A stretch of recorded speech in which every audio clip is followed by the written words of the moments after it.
everyone, this is Kelly from The Truth in Story, and today is day 18 of the 31 days of tarot for January, and so I'm on to say hello yet again.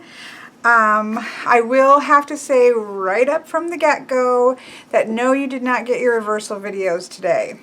My regular job interfered in A, my day off, and B, my ability to do anything other than work. So nope, no, hopefully tomorrow, yes. Actually, I was a couple different things, work, and then I normally do my niece's, I give my niece lessons in guitar playing as well as reading and writing. And we normally do that on Friday. We couldn't do it on Friday, so we ended up deciding to make it up today. So between the two of those things, it's been a little hectic here. So that didn't happen, and it's not going to happen tonight because I need to do a wonderful grand tableau reading for somebody, for a client, and so I'm quite excited about that.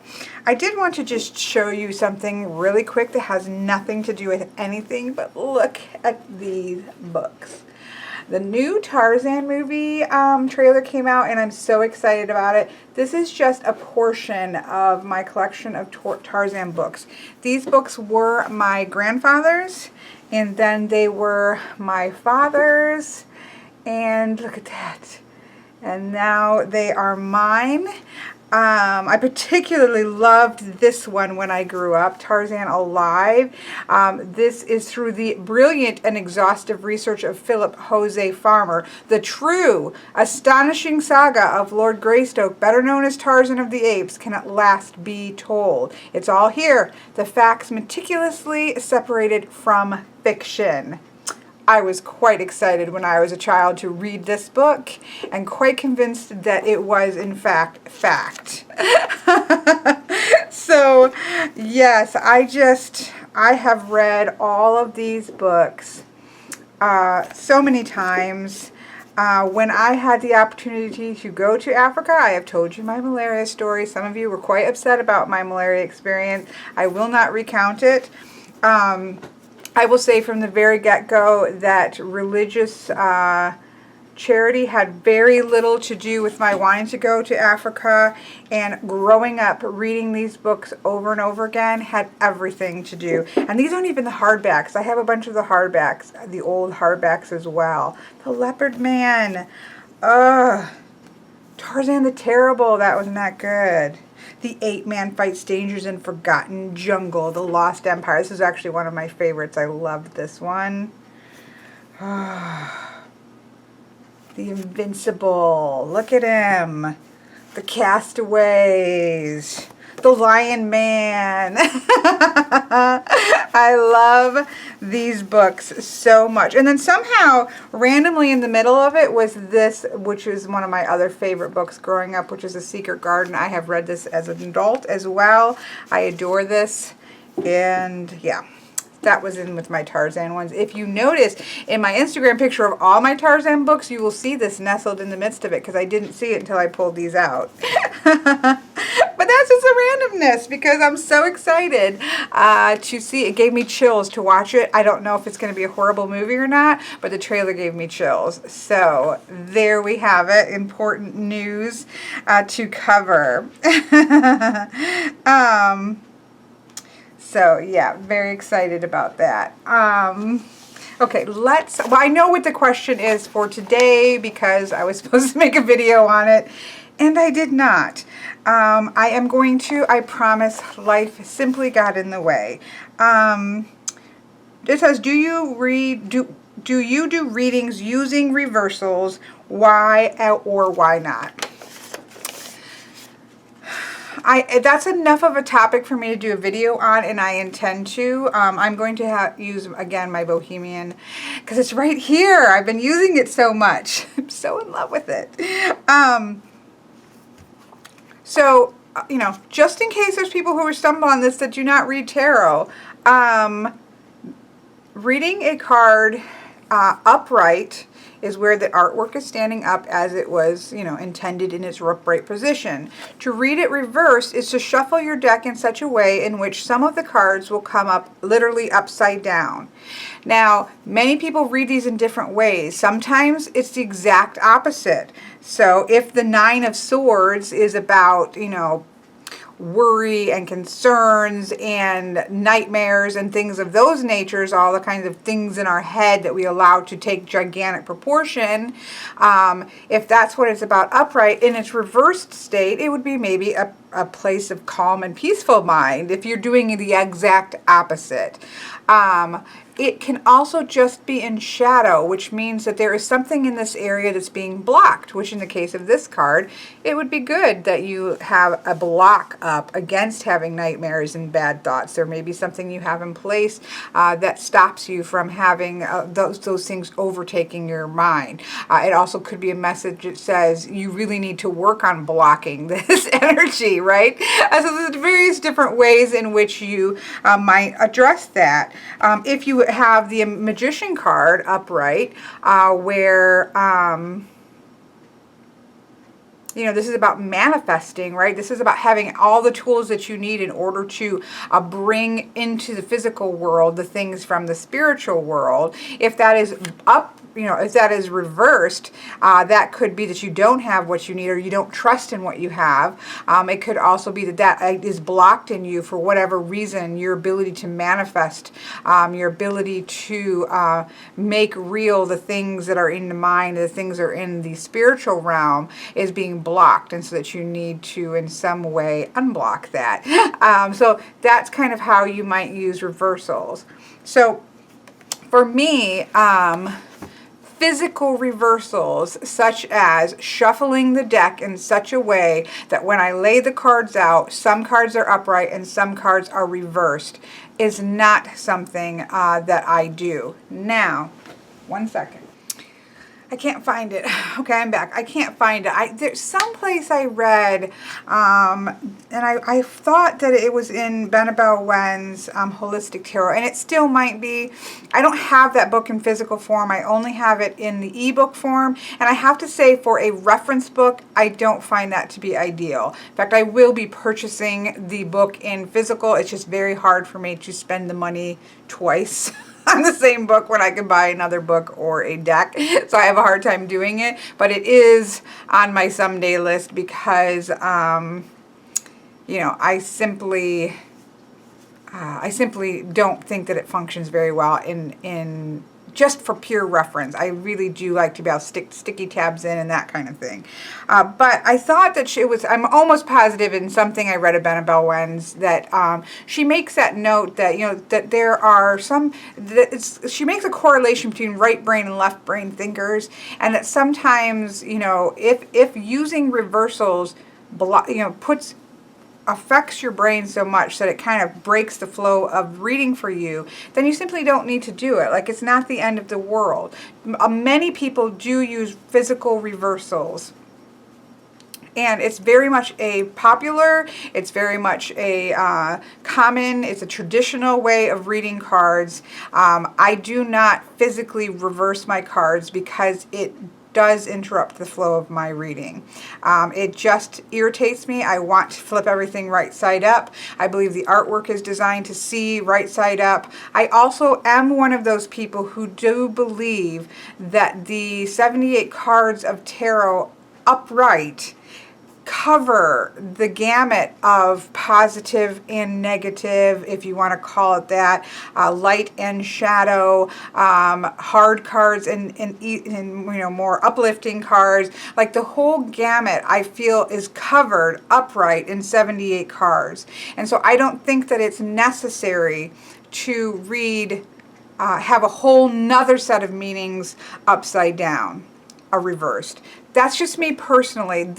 I have seen some horrible arguments on the internet between reverse people and non-reverse people. it can get ridiculous. People need to just relax. It's very personal. It doesn't make you more of a reader to use reversals or more of a reader not to use reversals. It is simply personal preference. It's you using a tool however best suits you and your brain. So I personally feel like all the energies that I need are built in. Now, I have used reversals in the past. I did give it a good go, kind of work with it to see if it would all click in, and I can do it and it doesn't bother me. I didn't ever generally look at them as opposites, but something was almost like an exclamation point. So when I do, there are a couple decks in which I do because of just the nature of the decks. Actually, one's an oracle card system, the Druid Anima Oracle has kind of nuances to the reverse cards that I have played with using. Sometimes with the Rider-Waite-Smith, I will use reversals. And again, I use it sort of as an exclamation point that says, pay attention. I did find in Holistic Tarot, in the section on reversals, that Bennett Wen did have a great, mnemonic for it, so that when you see a card reversed, or, as I'm going to say and talk about in a minute, or in a position of either shadow or light, whatever the opposite of maybe how you would view the card, is to think of the word wind. And this is what she writes in, I can't tell you the page number because I'm using it on ebook, but it is in the reversal chapter. She says, just remember wind. W is for weakened energy. I is for inverted meaning. N is for negative influence. And D is for delay. So it's just kind of to remind yourself and look at it and say, okay, what could this be saying? Is this energy weak? Is it inverted or reversed? Is it possible that this is trying to get across as literally a opposite meaning? Is it N, showing that this is a negative influence? Or is it delayed? Is it something that's being delayed or blocked or held back in some way? So that's something that you can kind of run through your mind and kind of remember when you see it, to kind of run through it and see, what is this possibly saying? That's a little bit how, when I have used reversals in the past, and I did for quite a while just to give it a go, I looked at it more along the lines of sometimes either a blockage or, again, exclamation point, pay attention. There's some reason why you need to pay attention to this card is really mostly how I used it. Because I don't use physical reversals as in the cards literally, as in the card literally upside down, that's one of the reasons that I do pay a lot of attention to card positions, because I do think you need to, it gives you extra information to know that a card is in reversed, or that there's a blockage there, something isn't quite right, it's in shadow. And so you could do it straight up intuitively just by laying your cards down, randomly, and then just, I feel like I feel this particular card is in shadow. So I guess you could do it that way. But for me, if I was going to completely freeform with no positions ever, I probably would use reversals, because then I would want something making a card stand out above the rest of them if something is kind of blocked or this kind of thing. But that's why I like to have weakness positions, strength positions, so that if the Nine of Swords shows up in the position of strength, then I treat that card in shadow. And I don't mean by shadow as in negative, but shadow as in it's the shadow aspect of that card. So the Nine of Swords in a positive strength position says something very different than the Nine of Swords showing up in a weakness position, if that makes sense. Something that is blocked, to have a position that what's blocking the situation, like a crossed card, that is also very helpful, because again, if you have the Sun card come up in a blocked position, that it's somehow blocking the energy of somebody or the energy of a situation, that is the Sun in reverse. That is the Sun in shadow. There's something I need to read about that card outside of just, oh, happiness and joy, you are being blocked by happiness. You know, there is another way to view that. There's a lens that we need to see that card through. So that's, I guess, for me, why positions, set positions are quite important because of that. If I was not, again, using strong positions, I would feel much more inclined to use reversals. But what I personally feel, just at an internal level, and this is not, again, I'm going to do a video that kind of goes through this more, and I will walk through the ways that I have myself used reversals. Again, I do keep my Rider-Waite Smith deck is reversed, or it's mixed up, so to speak, because sometimes if I want to, for whatever reason, work with reversals, I will pull that out and mess with reversals that way. So there are occasions in which I will do that, but it's not very often. I do rely on positions, and I also rely on the fact that I feel that the 78 cards, as they stand upright, are the full spectrum that are necessary to get across the message. So along with the positions. Again, if I was going to freeform 10, 15 cards with no positions on the table, I would use reversals, because again, I would want something that would show me, pay attention to this, because there are different levels to, is this card, really something I need to focus on or not? And I know your intuitive hits will do it as well, but I would likely use reversals if I, again, did something completely freeform, which I have done, and I did use reversals when I do that type of a reading. So it's a mix, but for the most part, the answer is I don't use physical reversals, but I do look at the shadow aspects of cards from the question that's asked. For example, if a question is, I can't feel like I can't move forward, and I feel like something is holding me back.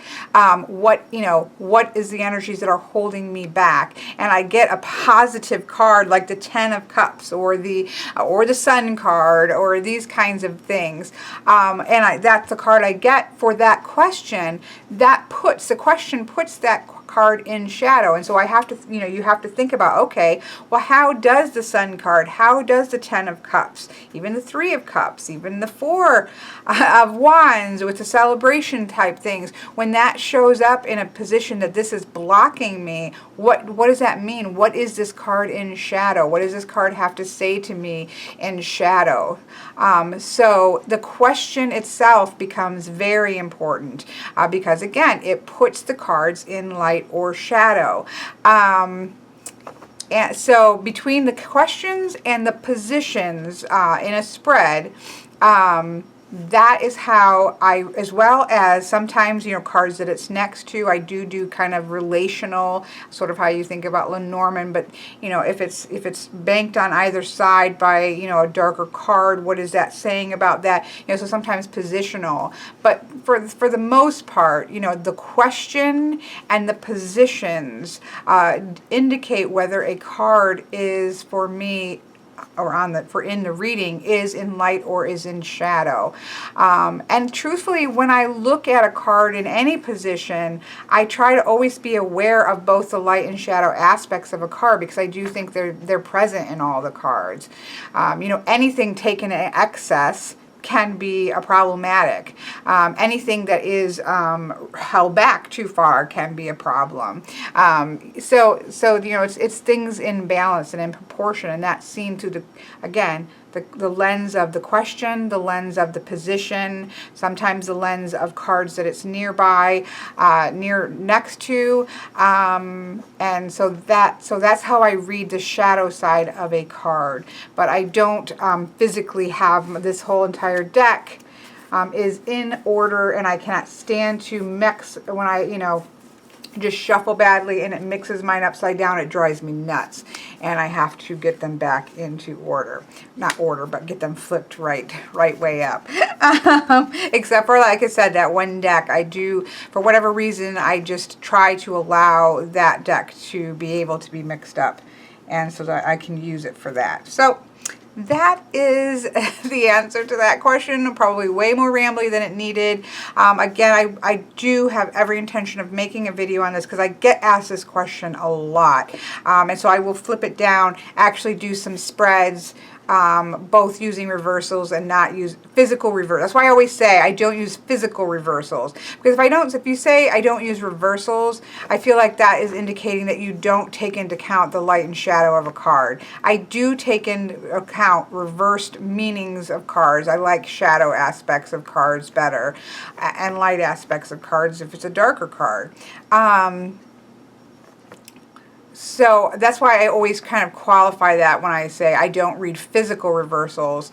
It's because I do take those energies into account in light and shadow. I just do it through the question and through the positions. So I will be doing a walkthrough of some various ways in which you could use reversals. There is also, I didn't pull the deck out, but there is also a deck that Maha had gifted to me a long time ago, not long, it feels like a long time ago, called the Revelations Tarot. And if you can see, this actually has the artwork in reverse. So we have the sun in its upright position with its happy cherubby babies waving flags in, with the sunflowers behind them and everything is joy. And then when you have it come up reversed, we have more of a desolate area. It looks more deserty. We have the cherubs with sad faces, sadness on their faces. And so you can actually get kind of the visual representation of the reversal using this particular deck. I have to say that even using this deck, which I did for a while to study it and things, I ended up flipping them all upright, and I still liked using the deck because it sort of reminded me to pay attention to the shadow aspect of the card, and I learned a lot from using the deck, but I still didn't like having the cards all mixed up. So that's just a part of my personality. Apparently. But there are decks out. I don't know if that's the only deck I know of that does that, but there may or may not be other decks that do that. So that's an option if that's something you want to be looking into. Okay, I am going to go ahead and do the card of the day draw. And I am going to be using Madame and Dora's Fortune cards because I love this deck, and why not? I generally will pull 2 cards with this one versus just one, but I just kind of play it by ear. I'll pull one, and if it feels like it needs something else to say with it, I'll pull another one. Because it sometimes can be one of those kinds of energies that, like Lenormand, where you need more than one card to get a good message. But we will see. I love, this is a very, very, very thin cardstock deck, and it literally bends. And that's the other thing, like this one bends. When you rifle shuffle, it like bends, but it doesn't bow. So that's why I don't understand it. I know this isn't great cardstock. It was like a $12 deck, and it doesn't bow, but it's so thin and it flexes so wonderful. I really like shuffling with it. I'm not gonna lie. I am a thin cardstock person. Okay, so let's see what we got. I have 2 cards that I pulled. The first card is, this is one of my favorite cards of the deck because it's just so beautiful. And this is called the Spirit, and it says the unseen forces are watching over you. So I love that message because I just think it's beautiful. It's that sort of reminder that we're never alone, that there are people, whether, it depends on, obviously, it depends on your internal, the way that you view outside forces or unseen forces. This is to do with a positive. I mean, she's holding a skull in her hand, so you do get that sort of idea of perhaps a person that has passed on watching over you. It could be a guardian,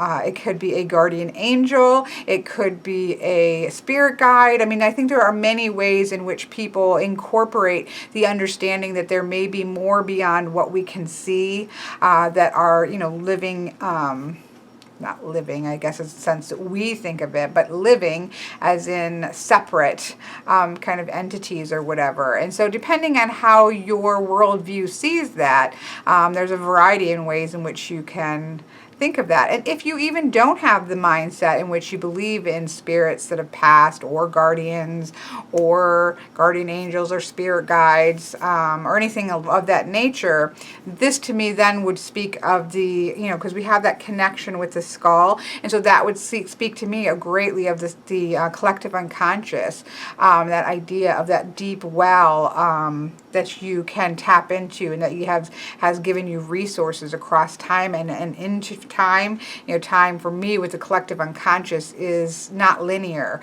which is what the power of the collective unconscious is that it's not linear time. And so being able to tap into that well is very, very powerful and very unseen.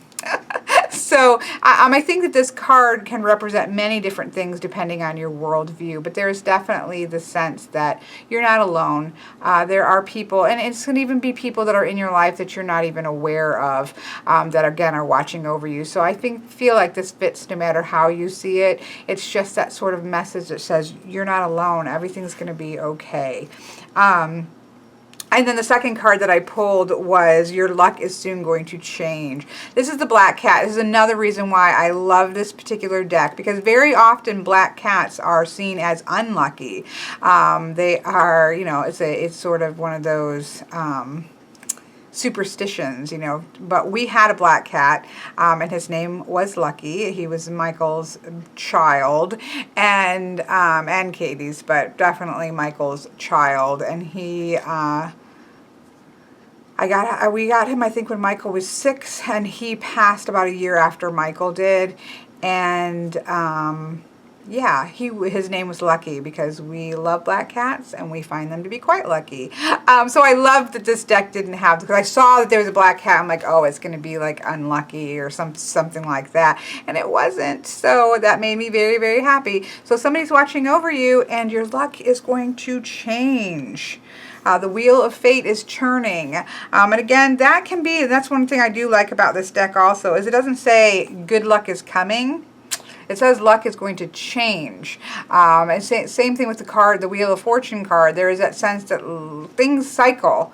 But when you're up and it cycles, that's putting you on the downswing. When you're down and it cycles, you're on the upswing. But not the beauty of it, but the thing to always remember with that is that nothing, what is that quote that says the only thing that stays the same is that nothing stays the same, or something like that. I'm sure somebody will be able to say that quote for me. I can't remember it. I saw it somewhere not that long ago, so I should remember it. But that's the idea, is that change is a factor of life. And so we have to learn. That's why I love the Wheel of Fortune, because it's that idea of learning to stand in the center of the wheel, because you're not going to get buffeted so much as things change. And so this is kind of a double, together, this is a reminder that you're not alone. People are watching over you, whether you're on the upswing or the downswing. There are people and forces that are watching over you, that are on your side. So it's just an encouraging message today, I guess. It says things will change. Wherever you're at in life, things will change. That could be changing more for the better, because you could be on that upswing cycle.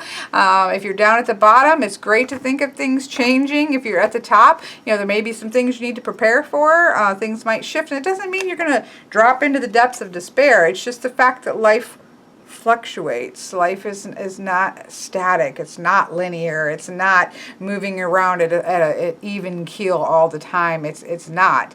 And so we have to learn to be prepared, like the endurance of the mountain we got yesterday. We need to learn how to dig our roots in, so that when the winds blow, we're rooted. When things are wonderful, we're rooted. Remember the book, The Unbearable Lightness of Being. Sometimes being unattached and having no responsibilities you think is wonderful, but that can be as painful as having burdens heaped on your back. So being rooted and grounded helps us from both extremes. So and I'm just rambling now. So I hope that you all have a fantastic day or night tonight. This is a later one, so most likely probably a day is probably being seen tomorrow. But have a wonderful day, whatever day it might be.